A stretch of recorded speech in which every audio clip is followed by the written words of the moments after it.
If you love MotoGP and wonder what age you'd start learning the black art of two-wheeled motorsport, look no further. This is round 5 of the Fab Racing British Minibikes Championship.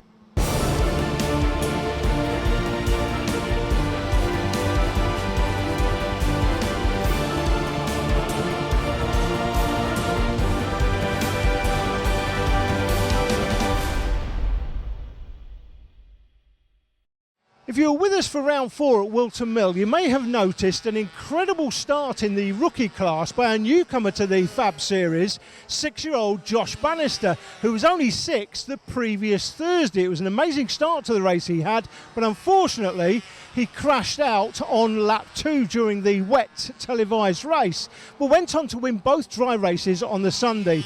Earlier I caught up with Josh to have a quick chat about his first race meeting. Josh, your first time in the championship at Wilton Mill, you had a fantastic start in the televised race when it was really wet, but unfortunately you crashed out while you were leading. Did you realise you had such a big lead at the time, and what did you learn from that experience?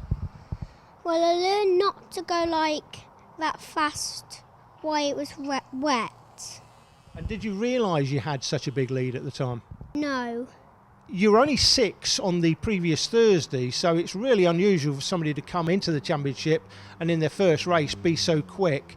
On the Sunday in the dry, you won both races, so obviously you've got a big career ahead of you.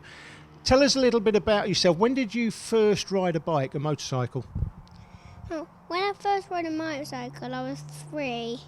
And I notice you're already in a big team. You're in Team WD-40 already. That's a big team, big race team. Why do you think they picked you? Off a big smile. Big smile and huge talent, no doubt. Let's have a look at the virtual map of Red Lodge. You come out of the start line. Now the mini moto classes will take this inside loop. You come out onto the back straight, into the top loop. That brings you down into the final turn across the line. Fantastic track here at Red Lodge. It's the rookie class up first. Josh Bannister is on pole. Jake. Thanks, Alan. Emmanuel Brinton, Josh Bannister, Ryan Hitchcock and Ollie Walker are our top 4 for the Junior Minimoto rookies, followed by Sean Abel, Mason Johnson, Matthew McCord, Alexander Merchant, and away we go. Great start from Bannister off the grid, and already he's got that superb lead built up as Ollie Walker from P3 on the grid slots into second position. Great start from Bannister. Look, he's already pulling out a massive lead. 5 different winners in this class this year. It is one of the most competitive classes, but it's amazing how well Josh Bannister has done. We saw him crash in the televised race, but what we didn't see the following day at Wilton Mill was him dominating both dry races, and it's dry today. On board with the helicams, come up the straight towards the top loop. You can see Mason Johnson there as well behind him, 5th place. Got a lot of work to do on the first lap, but it's Bannister out front. Ollie Walker definitely keeping him company though, as is Emmanuel Brinton, doing particularly well. Ollie Walker, the championship leader, of course. I have to say, Walker and Brinton looking very much closer to Bannister than they were last time out at Wilton Mill in the dry, so already it looks as if these two have been working on their form in between rounds. So Brinton, 3rd on track, 6th in the championship. A podium is definitely going to put him in good stead for the points challenge as well. But the WD-40 bike, Josh Bannister, number 6, 6 years of age, out in front, looking good. But look, Walker and Brinton are reeling him in now. We've got a battle on our hands. This will be interesting. How can the 6-year-old cope in a crowd? Walker and Brinton definitely getting closer. This is a 3-way battle, I think, potentially all the way to the line. The man in 4th place there looks like Ryan Hitchcock from here. He's got a little bit of work to do to catch these. If they start battling, he may just do that, though. Up the straight, into the top loop one more time. Brinton definitely edging closer to Ollie Walker, and it's going to be tough to know how he's going to make that move to get through, because Walker definitely starting to put Bannister under pressure now. The 6-year-old seems to be coping very well with the pressure though. Look, he's going a little bit defensive there, but he's got plenty of speed, plenty of composure. This youngster has definitely got the weight of the world on his shoulders right now, and he is coping with it handsomely. Brinton starting to get a little bit closer to Walker again. It's in the tight and twisty section that these two really start to put the pressure on Bannister. Hitchcock in 4th position. We look back at the massive chasm between 4th and 5th position. There is the man in 5th, Mason Johnson, 5th on track and 3rd in the championship. Now this will be hampering his confidence to know that the top 4 are so far out in front at this stage, but the great thing Mason Johnson is good at is consistently consistency. He's really good at keeping on the bike throughout, and he's managed to get some really good points over the course of the season as a result of just keeping on the bike, not letting things get to his head. Very, very mature young man, this one. He's under some pressure now, though. Johnson having a bit of a battle here with, I think that's Sean Abel. Yes, indeed. Starting to swarm around a bit. They started with each other on row 3, and it looks as though Sean Abel again attacking, but Johnson actually beat him off the line. Abel's going to beat him round the outside of the loop. That is a very brave overtake. Cracking move there around the outside. Took the inside line on the exit of the corner, but Johnson has him back down the inside. Great little battle this for 5th and 6th place. The leaders well out front. Talking of leaders, these of course are 2 race winners earlier in the season at round 1 at Landau. Mason Johnson won the 2 non-televised races. He crashed out in the televised race, and that was won by Sean Abel. Into the last lap, and Ryan Hitchcock's got a lot closer through the left-hander. It's still Josh Bannister out front though, Jake. Yes, Ollie Walker setting a new fastest lap just towards the end of the race there. You'll just see Hitchcock coming into view. There he is, just in case one of the top 3 riders falls on this last lap.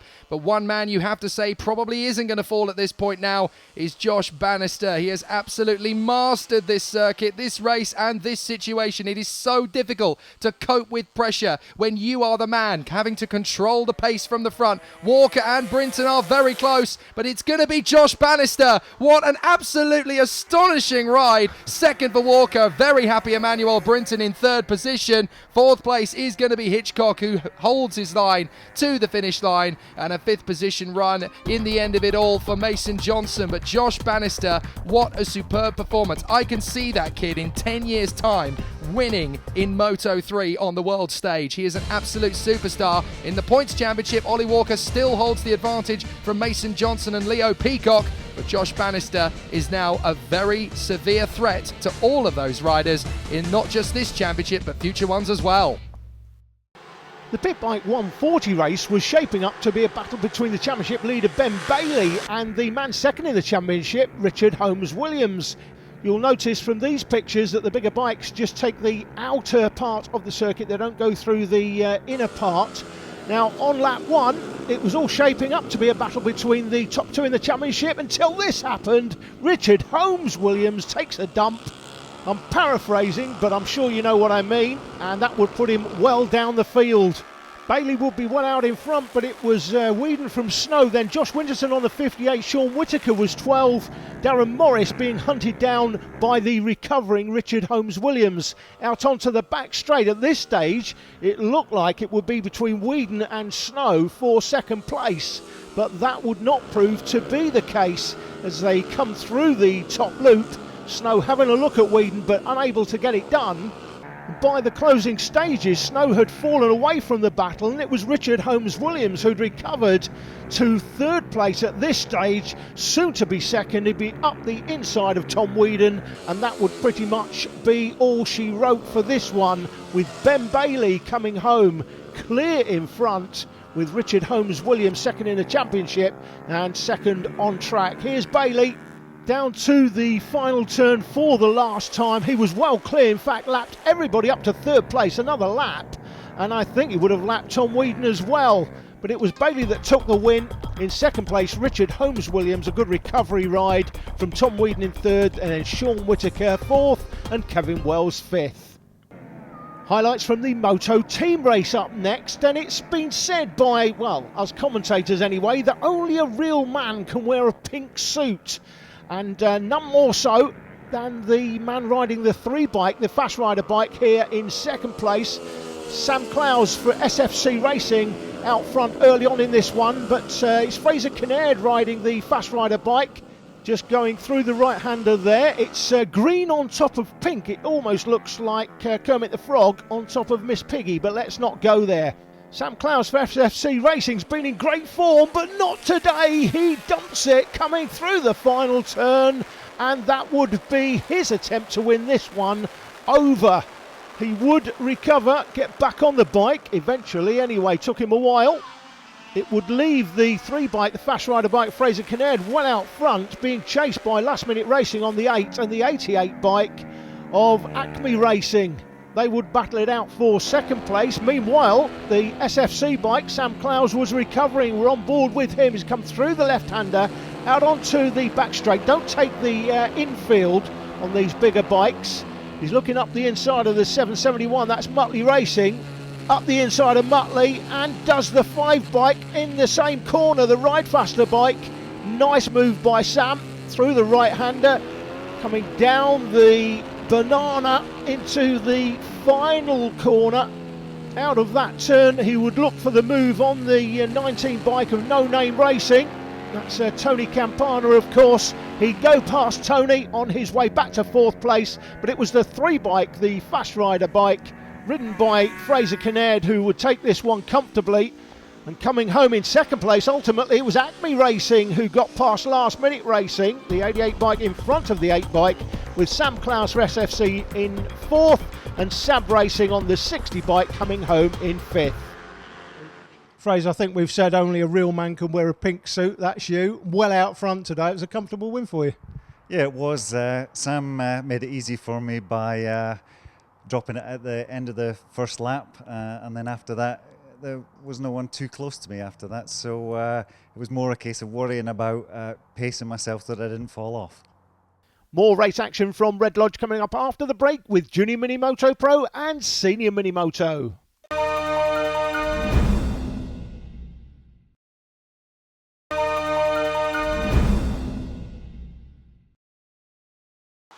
Welcome back to Red Lodge. It's the Minimoto Pros on track next. Casey O'Gorman on pole position from Oscar Pinson, with Callum Beach and Josh Watley on row 2 from Finn Smart, James Cook, Corey Stainer on P7 alongside Jay Abel with Wybrow and Claridge. Then comes Parrish, Peacock, Crockford, Stuart Campbell, Harris, Thomas and Jones. We are away at Red Lodge, and an absolutely cracking start from the front row of the grid from Casey O'Gorman, but he is already going to have some challenge behind him. Oscar Pinson, the 84, still there in 2nd position, and looking back, Beach and Watley are still close behind, so it is going to be very tough for Casey O'Gorman, but he qualifies next month, don't forget, in Mini GP 50, so that's going to be interesting to see what he'll do in both classes simultaneously. But Casey O'Gorman, look at the lead already down the back straight. This boy is absolutely dominant in these early stages.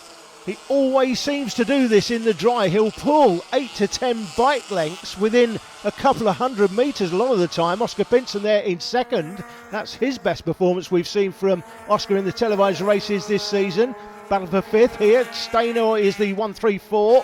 Finn Smart 14 and Jay Abel on the 303 as he come through the final turn one more time. But the man out front, absolutely dominant. Callum Beach, he's the winner at round 4 in the televised race. He's there in 3rd place with Oscar Pinson there, red helmet, just in 2nd. But the race leader's gone, has disappeared, Casey O'Gorman. Yes, as indeed. He typically does in the dry, Jake. Astonishing, absolutely astonishing ride from him so far. He has absolutely left them for dead. And here in 4th position comes Josh Watley. We've got somebody off the bike in the background. That looks to me like Corey Stainer, who started P7 on this grid. So Corey Stainer out of the race on only the 2nd lap. Problems already. So Pinson it is in 2nd place, Beach in 3rd, and following Beach is Josh Watley, the championship leader currently coming into this race. But this man, Casey O'Gorman out front, stands to take the championship lead off him after this round. You see the confirmation there, that's Watley. He's been the championship leader all season, but may not be as we head away from Red Lodge, going back to Wilton Mill for the next round. Well, isn't it fascinating how in both the Minimoto Pro and Rookie Championships, the pendulum seems to be swinging mid-season between one championship leader to the next, and it's really interesting to see this time in the season. Casey O'Gorman, look, he's going to take the championship lead if it stays like this in the race. So Watley, for some reason or another, has not really been able to find the same pace this weekend as O'Gorman, but he is still fighting back. He's got an opportunity here to come into 3rd position. He's going to take on Callum Beach. He's putting him under massive pressure. He could get a great line off the right-hander through the banana and up towards the left-hander. This is going to be so tight up to the inside line for the curb. He is gaining on him, but he just doesn't seem to have the momentum yet. He's going to find the opportunity and grab it with both hands. Watley is a very, very talented rider. That's a big moment. That's Finn Smart, I think, on the 14, is it? Yeah, let's have a look again. It is Finn Smart. Oh dear, that's a very big moment. Adds a very stereotypical high side as well, unfortunately, from Finn Smart. It's very easy to get it wrong. You lift off the throttle, your brain tells you that you're sliding, so you come off the throttle, and the bike just says, that was a silly thing to do, my friend. Yeah, tyre grabs the tarmac and kicks you over the high side of the bike, and that's what happened to Finn there, unfortunately. Here's this battle for second, third and fourth. Very impressed with Oscar Pinson this weekend, Jake. We've seen his brother do very well in the Mini Moto and the Mini GP classes this year, but this is the best we've seen from Oscar on the 84 there in second place. Under pressure now though from the winner last month, Callum Beach, and Josh Watley's just lost the back of Callum Beach here. Looks like he had a bit of a problem. And look at this, what a battle this is for second and third place. Yeah, Callum Beach seems to have dropped Josh Watley a little bit and decided, you know what, I'm not going to lose third position. I actually get the chance to go for second position if I work a little bit harder. And he has done exactly that, put in some great corners and strung some good performances together in the last few sectors of the lap. So he's got a good opportunity now to take on Pinson. He's looking very racy now as he goes to the wide line to tuck in for the tighter apex. This Josh Watley long left-hander. Watley gets closer through that left-hander. He's putting Beach under pressure now. Beach looks like they've lost Oscar Pinson, so looks like Pinson may be good for second place. But this battle is a cracking one. Here's the race leader though, Casey O'Gorman, further around the next lap. Absolutely dominant once more. Yep. He's got a fantastic future ahead of him, hasn't he? Hasn't put a wheel wrong in this race so far. He's been absolutely perfection. His Yeah, balance yellow and flags, Jake. Oh yes, we have got yellow flags. Can't quite see it. There's a bike off, I think, on the exit of that corner. So no overtaking there. But to come out onto the main straight, Casey down the inside of Caris Jones. The 15 bike is about to put a lap on Holly Harris next. Here's the battle again, back for third place, that one. It looks like Oscar's just pulled a little bit of a gap here over Callum Beach on the 127. And Josh Watley there, championship leader. And he goes up the inside of Callum Beach, sweeps by for third place. Cracking move, but it looks like that won't be enough for him to hold on to the championship lead. Well, Beach is coming back at him there. It's almost as if he got caught napping there on the inside of the left-hander, and he suddenly realised, hang on, I just let Josh Watley go straight through. So he is coming straight back for him. Callum Beach is not done yet. Into the last lap, and I have a feeling the third place battle is going to be monstrous in this one. Casey O'Gorman, fastest lap, not surprising, but look at the distance between second and first position. 1.3 seconds faster than the nearest rival on the bike. Casey O'Gorman is just absolutely oblivious to everything around him at the moment. He is absolutely romping away with this one. Josh Watley is the second fastest, but he's 1.3 seconds a lap slower than the leader. Well, hang on a minute, he's closing in on Pinson now. He might have an opportunity on the last lap to snatch second place. He is having a look. He's not quite close enough, but if he gets a good switchback, he could get second position here as O'Gorman flies across the line for victory. But we need to look back. Where is the battle for second position? Here they come. That's Holly Harris. Oh, he's right on him. He's going to have a chance across the finish line. Is he quite going to get there? Not quite. Pinson just hangs on for second place. Watley is third. Fourth place for Callum Beach and fifth for Jay Abel. Casey O'Gorman, one word, unstoppable at this moment. He is an absolute powerhouse. And anybody else who wants to take him on is going to have to do more than a little bit of homework. Casey, comfortable win for you in difficult circumstances, because as we can see, you've got chicken pox. You've been feeling quite ill, I guess, but does this make you feel a lot better, this win? Yeah. And talk us through it. I know it was comfortable in the end. Do you like the track, and what do you like about it? And just talk us through the race. It's my favourite. It's my favourite track, and it's got long bends. And who do you want to thank for your success? I think you're closing in on the championship lead right now. No, still 2 races to go tomorrow, but I think you've grabbed the championship lead now. Who do you want to thank for all your success? RNG, ASONS and Jamman. So there we go. We have a new championship leader. 30 points clear, Casey O'Gorman from Josh Watley, with Callum Beach in third position. This is where the championship fight really starts between these two. O'Gorman versus Watley is going to be a cracker all year long. Straight into the senior mini motos now, and it's Sam Munro on pole position from Adam Stainer, Holmes, Williams and Snow on row 2, Bennett, Nichols and Whedon. 3 of the riders on air-cooled engines, that is Stainer, Bennett and Whedon. The others are all liquid-cooled. Air-cooled engines slightly slower than the liquid-cooled, and we are away. Great start from Sam Munro. It's a cracking sight watching them pedal power, Fred Flintstone style, off the grid into the first corner, but that is where the comedy begins and ends. It is going to be a very fantastic race from here on in, and Munro has the advantage on the early stages of this race. Adam Stainer right behind him. Stainer on the air-cooled machine, done pretty well to qualify P2. There's Richard Holmes Williams there in third place in the black and yellow seat up the straight. Great shot here from the drone camera as Snow sweeps up the inside of Richard Holmes Williams for third place, drops Holmes Williams back to fourth, and Stainer put in the race leader on the air-cooled machine. Stainer on the air-cooled machine, put in the race leader on the liquid-cooled machine. Under pressure here. Great performance here by Adam Stainer. 5th position, still Nick Bennett with Nichols and Whedon a little further back, but the top 4 are in a class of their own here. Fantastic start to this race, and Munro is not having it all his own way as he makes his way into the first couple of corners, and already there's big pressure here from James Snow as he has a go for second position past Adam Stainer. He is looking for every possible gap in history around this circuit. He is looking for the slightest of inches. He can't quite make the move stick at the moment as they come back onto the back straight once again. Now this is where he got Holmes Williams last time round. He looks like he could get second this time. He's up the inside. He repeats the move. Brilliantly done, and Holmes Williams is going to try and stick it up the inside for third position. He gets it. Fantastic battle in this race. So now Stainer is down to 4th position. How is he going to respond to this one? Holmes Williams still racing very hard indeed to try and get into second position once again. All of this is allowing Munro a tiny bit of breathing space, but not by much. What a cracking battle between Snow, Holmes Williams and Stainer. Through the start line, James Snow third in the Liquid Cool Championship after round 4. He's second on track now, but he's under pressure himself now from Richard Holmes Williams, and he's put in the race leader, Sam Munro, under pressure through the right-hander. Sam Munro, it is that still has it. He missed the last 2 rounds, but he's come back with a vengeance this time, and he's pulled 3 or 4 bike lengths as they go away from us up the straight.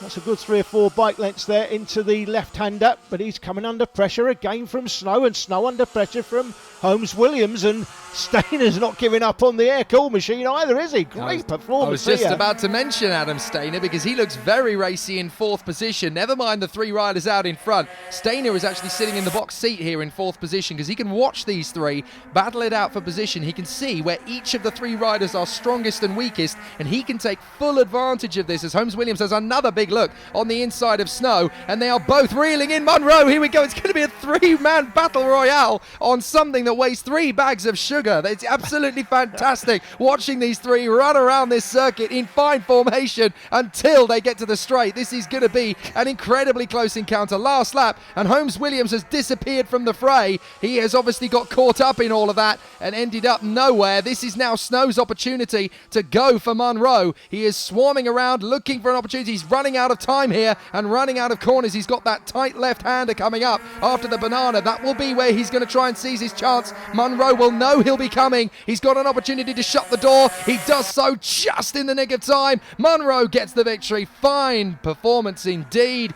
Absolutely cracking ride. Snow comes home for second position. Stainer comes through for third, and this battle for 4th position is going to run all the way to the line here. It's going to be Paul Nichols who gets the job done in fine form just in front of his rivals. Brilliant ride in the end from Nichols. He had to fight to get that one done, but he comes through in 4th place. So a very fine performance indeed as well from the lower end of the grid as well as from the front. It's Nick Bennett who manages to cross the line behind him, but it's liquid air for the podium. So a good win for Munro and a good class win for Adam Stainer, but what a battle at the front. Magnificent stuff.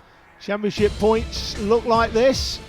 Still Richard Holmes Williams out front, comfortable lead from Sam Munro in second place, and James Snow drops to third in the championship. We're back with more from Red Lodge after the break. Don't go away.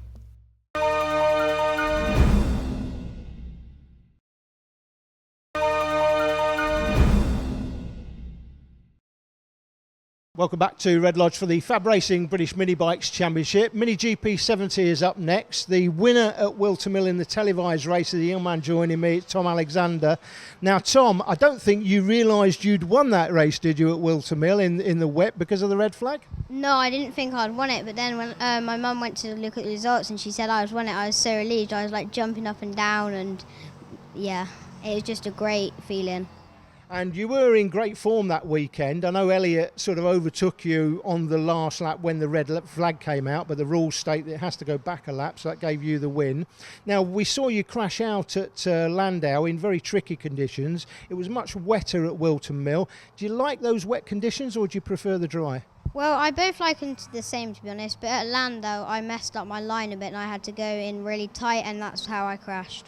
And the championship this year, what's your feeling on the championship? You've still got a bit of work to do to get towards the championship lead, I guess. Well, I'm in third at the moment and I was in sixth before round four, so round four has helped me out quite a bit in the championship. And this weekend at Red Lodge, you like it here? Yeah, it's a great track, very fast flowing, and I like that kind of track, so I'm going to try and go for another win. Well, it is going to be a bit of a mission for him. He starts P6, Bourne and Clark on the front row with Campbell and Behal. Payne is alongside Tom Alexander with Elliot Pinson and Cameron Hall, followed by Jody Fieldhouse and Felix Hearn. The grid is cleared and the riders in GP 70 are about to head off into the first corner at this very tight, twisty Red Lodge circuit. We're away on board with Jody Fieldhouse as we make our way for the first corner. And Jake Clark, championship leader, has hit the front. Looks like the poleman Franco Bourne got dropped there at the start as they head up the straight into the top loop. Jake Clark, the championship leader, who's away out front, and it is Addy Behal that's come through to second place, and Franco Bourne's had a poor start, and Behal nearly drops it on the exit there, but just holds on to it. We're on board here with Jody Fieldhouse. She's not had the best of starts either. It's Clark that leads from Franco Bourne's got it back from Behal, obviously after that little mishap there with Behal. He's had him back down the inside and then sweeps up the inside of Clark through turn one for the lead. Looks like Felix Hearn on the 28 here, about to be lapped already. He's obviously got some issues with the going wide. Oh, Franco Bourne takes the outside line around the back marker. Oh, he's furious with himself, I think. He should be going down the inside there, and well, you can't have a paddy. You've got to pick the bike up, get back on, Franco. Oh dear, let's watch this again. Yeah, let's watch this again because he has two options here. He knows he has Clark on his tail, but he needed really to go for the inside line there. He goes wide, and that is unfortunately a big mistake for the poleman. Franco Bourne's race is run. Nothing Felix Hearn did wrong there. He's pretty much, he knows they're coming behind him, as we see Elliot Pinson going past Jody Fieldhouse, and that's Johnny Campbell going past as well. He knows that the leaders are coming up behind him, and he's just taken a wide line to give them the inside line, and unfortunately Franco chose the wrong line there, went the wrong way. It's Clark that leads from Behal. That's Brandon Payne on the Repsol Honda 23. That's Campbell and Pinson battling for 4th and 5th place. Johnny Campbell at Wilton Mill in the dry. Now, it was wet in the televised race last time. He actually crashed in that, and I'm pleased to say he was okay afterwards. In the dry, I was watching him in practice. I thought he was going to win that day if it stayed dry. He was absolutely ballistic in practice, but unfortunately it rained anyway, and it wasn't to be for him that day. But clearly a very talented rider, Johnny Campbell, as is the man in behind him with the orange bodywork, Elliot Pinson, easy to spot.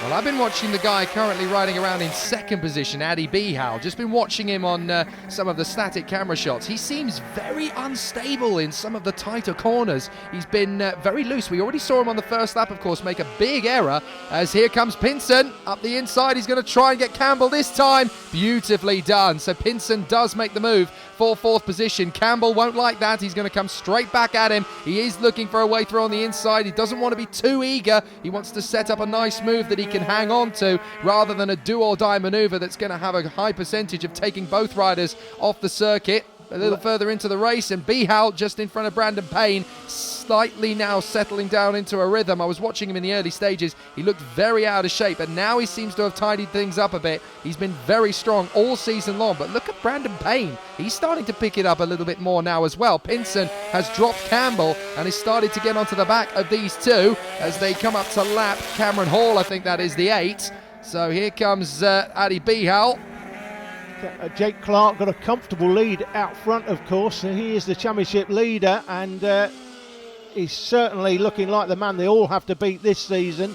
I doubt they are going to manage that, quite frankly. It looked like it could be between Clark and Bihal earlier in the season, but Clark looks like he's just got too much for everybody in this championship now, as we see Bihal and Brandon Payne in turn go past Cameron Hall on the 8 bike down to the final turn. Well, this is going to be very close if Pinson can get on the tail of these two as well. We're into the last lap, and anything can happen, of course, still on the final tour. Franco Bourne, fastest lap. He did manage to get the bike going again, but riding with the red mist has obviously given him a big streak of speed. So now it's just about this man, Jake Clark, riding those last couple of corners in perfect symmetry and formation and balance, and just bringing it home for a fantastic victory. He's done a cracking job once again, and Jake Clark is going to come through for the win. More interestingly, who's going to get second position behind him? Clark takes the flag. Let's look back. Who is going to come for that second position? Bihal is going to hang on to it from Brandon Payne. Elliot Pinson's had a problem in the closing stages, Jake. You'll see from the caption here, he's not finished in the top 5. Winner was Clark, of course, from Bihal and Payne. It's Johnny Campbell that's come through. There he is in the background for 4th, with Tom Alexander in 5th place. So bit of a nightmare for Elliot Pinson in the closing stages. Clark it is that retains the championship lead. It's a 40-point championship lead over Adi Bihal and Brandon Payne in 3rd. Jake wanted to wish his good friend Dan Jones a speedy recovery after his crash in testing at Teesside in his post-race interview. But unfortunately, Jake, if you want to do that, you have to actually turn up for your post-race interview, which Jake failed to do. We're into the Mini GP 50 race here. We're already underway, and the 2-time winner from the last 2 televised races, Blake Hansel, immediately out front, Jake. Yes, indeed, and it's Watley right on his tail. Bihal 3rd. Ocean Jones is there in 4th position. Already, it looks to me as though Bihal is starting to put Watley under pressure. Watley going very wide on the outside of the right-hander through the loop. And as they go through the banana already, Blake Ansell is starting to build the advantage. Let's look back. It's Watley 2nd, Bihal 3rd. Then comes Jones, Pinson, Beach and Cameron Hall. Then it is Coggins just in front of the orange wheel bike of Claridge. And then Wybrow on the 46 with the Valentino Rossi imitation decals on his bike. Very easy to spot. Blake Ansell, look, he just looks so impervious out in front. He's just quite relaxed, very smooth at the moment. Had to sit the bike up in the corner there, but got away with it. Comfortable lead out front. Has a look over his shoulder, probably thinks, blimey, this is a nice lead early on. Blake Ansell could be winning the Most Improved Rider award this season. I've said this before, but I will say it again. His dad thought it was a fluke when he won at Rowrah. Oh, that was a bit of a fluke, he said, when we were at Wilton Mill. That won't be happening today. And then he won again at Wilton Mill. And it looks like, well, he's out front here. He could be taking another win. Battle for the 4th, led by Ocean Jones as they go up the straight into the top loop, Jake. Jones, Pinson, Beach and Hall, these 4, very close indeed. Jones is holding that inside line very covetously at the moment. Through the right-hander, up towards the banana, and already we can see that these 4 are losing so much time to the top 3, with Bihal going very wide in the final turn there. He was lucky to save that one in 3rd place. He just doesn't seem to have the measure of the Red Lodge circuit today in either of the classes. He's looked very loose, very unrelaxed. Winner at Minimoto Pro at Wilton Mill, Callum Beats. There he is on the very distinctive orange and grey bodywork. He's very easy to spot in both Minimoto and the Mini GP 50 race here. There he is, Callum, on the 127. Did some testing at Glanigorse Park for us earlier in the year. Looking forward to the Dragon Masters event potentially at the end of the year. Jeremy Knight, 35. There he is, going through the picture. He's already had a lap put on him by the leaders. That's Bihal in the 50. Coggins is 12. 16 is Claridge. In behind Claridge looks like Ocean Jones, and then looks like Callum Beats there, just appears underneath the drone. He's dropped off the back of Ocean Jones. Jones goes past the 2 in front of him. Callum Beats with a bit of work now to catch him up. Yeah, Beach got balked a little bit behind Callum Wybrow there, but he is going to try and make his way through the traffic big time, and that's the real problem now that Beach has got. He's getting a little bit held up. Nothing that any of the riders in front are doing, by the way, that are incorrect. He just, unfortunately, that's how you catch the traffic a little bit further into the race. And we can see the battle still developing in the front end of the field. This is for the lead. That's 84. That's Oscar Pinson being lapped by the leader, Blake Ansell. Look at this. Watley now getting right into the back of Blake Ansell. He's closed him up, and this is going to go all the way to the line. Watley will be looking to take this one down, but Blake Ansell looking for his third win in a row as they come into the left-hander, the final turn, one more time. I love GP50. It always cooks up a thrilling encounter, and Watley is getting much closer to Blake Ansell now. He knows he's running out of laps. He needs to put a cheeky move on him now or never, really, if he wants to take the victory. And Ansell is doing everything he can to defend. Watley is on the attack. He can switch back to the inside line. Here he goes. Is he going to be able to get it? No, he has to shut the door there, Blake Ansell, to hold Watley back. We've got two slower bikes in front. Knight is one of them, and it looks like the other one is Jay Abel. This could decide it. Up the inside. Traffic. Oh, he has a look up the inside, Watley, but has to back out of it. Blake Ansell cuts his nose off. They go across the line. This is the last lap now as they enter the left-hander turn one out onto the main straight. Josh Watley will look for the move up the inside. Ansell's the fastest man on the track, but Watley's the man with the momentum. Here he going to comes. go around the outside? No. Can't get it done. Ansell shut the door perfectly there on the inside apex. That was absolutely perfect riding from Blake Ansell. That is a move that could have lost him the race, but no, he stuck to his guns. He held it to the inside line and went, no you don't, mate. You're going to have to come up with a magic trick to get past me this time. Ansell comes around the final turn. What a race to win, and what a manner in which he won. Fantastic. Second place for Josh Watley. He threw everything, including the kitchen sink, at Blake Ansell to try and get the victory, but he was not going to be beaten today. Callum Beach in third, in front of Addy Bihal in the end, so Bihal dropping back. Cameron Hall managing to finish up in fifth position, but what a ride and what a star effort from Blake Ansell. And look at that, a fist bump. That's the teenage version of a handshake. Great sportsmanship. It all started off a really, really good start, but I knew because he wasn't going to stay behind me for long, and I thought I was going to push away, but he managed to stay on my back, and then a couple of times he went to go on the inside and then the outside, but I managed to keep concentrating. I managed to put past the back markers as quick as I can, giving me a couple more seconds, and then I just want to thank Mike, Johnny, my parents and family, and also Josh for amazing battles. Well, Josh Watley will go on to win race 2 on the Sunday. Blake Ansell taking race 3, but it's still Josh Watley out front on 3:01 from Blake Ansell, who moves into second. Bihal drops to third. More racing coming up after the break from Red Lodge.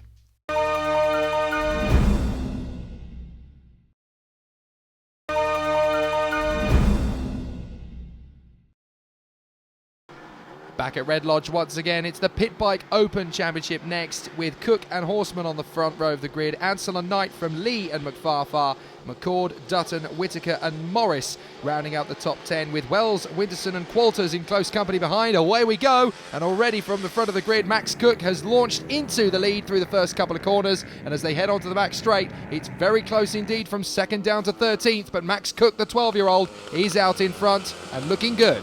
12 years of age, up against adult riders. You've got James Ansell there, I think it is, slotted into second place. Yeah, there he is. If you're an adult, you can't like being beaten by a 12-year-old. Oh, contact there. That's Dutton and McFarfar. Yeah, that's Paddy McFarfar on the 13 and Dutton on the 62. And, well, bikes are tangled up, so they've got to get that sorted out as Cameron Horseman sweeps up the inside for second place. Drops James Ansell down one. Cameron Horseman himself, only 14 years of age, but extremely talented. James Ansell, obviously into his adult years, obviously. James may need to get some advice and racing tips from his son Blake at some point, because clearly he's showing his dad a clean pair of heels in the results stakes. McFarfar and Dutton trying to get their bikes restarted again, is in fourth position. That is Daniel Lee, the 144, and just in behind him is the 123 of George Knight. So James Ansell currently hanging on to that third rung on the podium, but it's not by much, because Daniel Lee, the 144, right behind him, you can see it's 144 on the back panel of the bike. He is desperately trying to get himself into the podium paying position now, through the left, through the right, and up towards the banana, and it's that final turn. If you can get a good line off the final corner, you can get a great sprint down the main straight and sets you up very nicely for that first left-hander. James Ansell just losing the back of Cameron Horseman. Lee getting closer to Ansell as they head out onto the back straight. It's the 12-year-old leading the 14-year-old, but for how long? Looks like Horseman is closing in on Max out front. That is Max Cook, the 30 bike.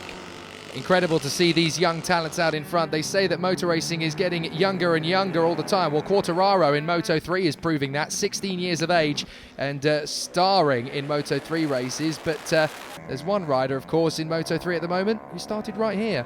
Yeah, nobody starring greater in Moto3 as we see the leaders going through the traffic.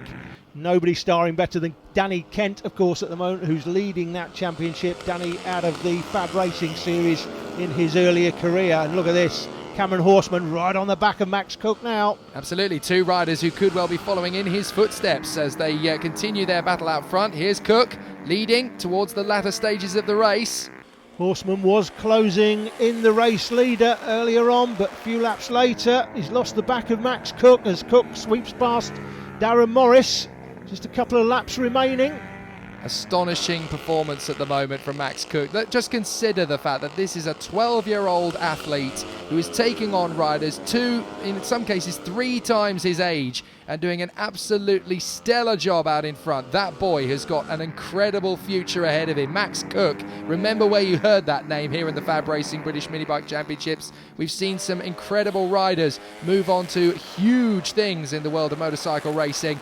Max Cook, I have no doubt at all, is going to be another rider, along with Cameron Horseman in second place. Let's not forget him either. Those two names there, there's definitely a long future, particularly with that kind of pace from Cameron Horseman. 32.7 when he was right on the tail of Max Cook. So both these riders doing an absolutely stellar job once again around Red Lodge. But into the banana for the last time for Max Cook as he comes towards the final turn. He's got a slower bike in front of him, but that's not going to deter him now. It's just an easy canter to victory as he opens up the throttle very nicely down the straight. Almost gives the back marker a bit of a fright, but storms through for the checkered flag. Great work from Max Cook. And there is second place, Cameron Horseman, over the line in fairly good time, just relaxing to take second position in the end. Brilliant work. James Ansell finishing up in third position in front of George Knight and Daniel Lee, but Max Cook, absolutely flawless ride today once again.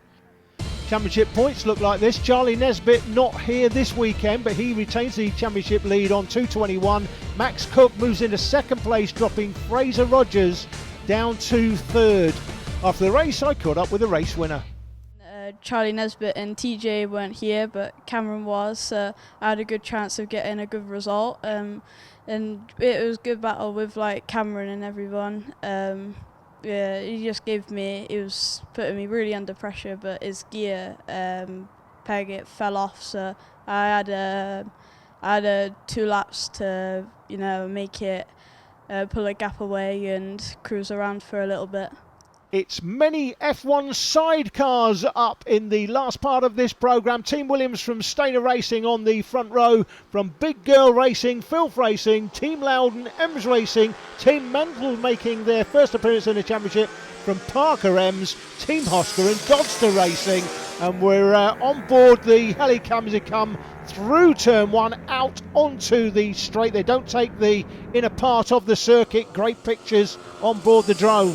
Yeah, this is one of those championships where you really can lose the race on the first lap with a very decisive manoeuvre, and the riders here know this. They've got to be absolutely perfect on this first lap to really get into a rhythm. Big Girl Racing there just in front, the 25 in front. Running wide is the 222 machine. Yeah, that's Filth Racing that's lost a lot of time off the start, it has to be said. Whoa, 2 wheels of the 3 on the deck there as the sidecar rider there obviously feeling a bit airborne as they come through the final turn. That's how hard they're pushing at the moment in the early stages. So out in front, no surprises to see Team Williams in the lead. Second is Stainer Racing. Third position, closing them down. That looks like Big Girl Racing on the 25. I think Team Williams have only lost 1 race the entire season so far, if I remember correctly. It's normally the 25 machine of Big Girl Racing that's chasing them home, but not today. Stainer Racing on the 17 machine. Fourth position, that's bike number 4, isn't it? We haven't got a bike number 4. What's going on there? It's 64, Jake. Come on, man. You can clearly see the white number 6 Oh, right. on the yellow background. What's the matter with you? Yeah, clearly I need to go to Specsavers. Sorry about that, everybody. Yeah, Dear, oh dear. Just a note to everybody. If you do have a light coloured machine, put dark numbers on. Don't put white numbers on a yellow background with a number 4 in black and a 6 in white. It doesn't help the commentators. No, we work very hard doing what we're doing, but a bit of assistance and cooperation would be much appreciated. So this battle for second position still going on between Stainer Racing and Big Girl Racing, trying to close them down. Really impressed with Stainer Racing this weekend. They really seem to have stepped it up a gear as we watch the battle for, I think that's 5th position, Dodster Racing, being overtaken there by the Treble 2 as they make their way back up through the field. Filth Racing as they get themselves back into what is now P5.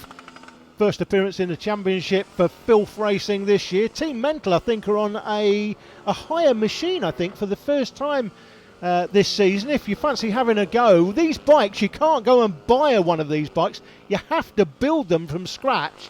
And the guys have got a spare machine. If you want to have a go in this championship, in this Mini F1 sidecar class, have a word with a few of the guys at the meeting and they'll point you in the right direction, and you can hire one of the machines and have a go. It's a real fun class, this, isn't it? Well, that's me and my best mate's birthday present sorted out for next year. I'll tag him along whether he likes it or not. I need someone to throw around the bike with me. Oh, it's very close indeed now between this lot.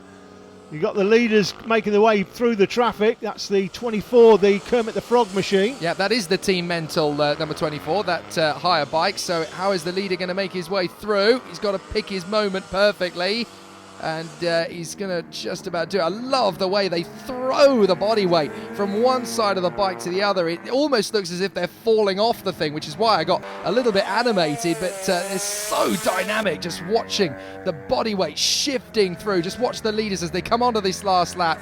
Absolute in unison, these two, working so hard out there. 37.112, but it's particularly in the hairpin that you just fling yourself from one side of the bike to the other. It must be so easy to lose your handhold and fall off the side of the other side of the machine. This looks like something we should be doing, Jake. Absolutely, yeah. I think we you and I should be showing these guys how to do I it. think you and I'd be good at this. I'm a lightweight. I can fling myself around. You can do all the work on the handlebars. Brilliant. So listen, if there's anyone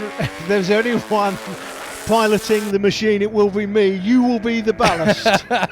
Liking the sound of that. Checkered flag for Team Williams. Domination once again in Mini F1 sidecars. No surprises really. Second position over the line. It is the Stainer Racing number 17 bike that gets the second rung on the podium. Third for Team Loudon in the end, with Filth Racing in fourth and Ems Racing, the 76 bike, in the top 5. We lost the big girls at some stage in the race, but what a dominant display yet again from Team Williams. Championship points look like this. Team Williams have pretty much got this championship tied up from Ems Racing in second, the big girls in third. That's all from Red Lodge. We're back at Wilton Mill for round 6. Don't miss it. More action then.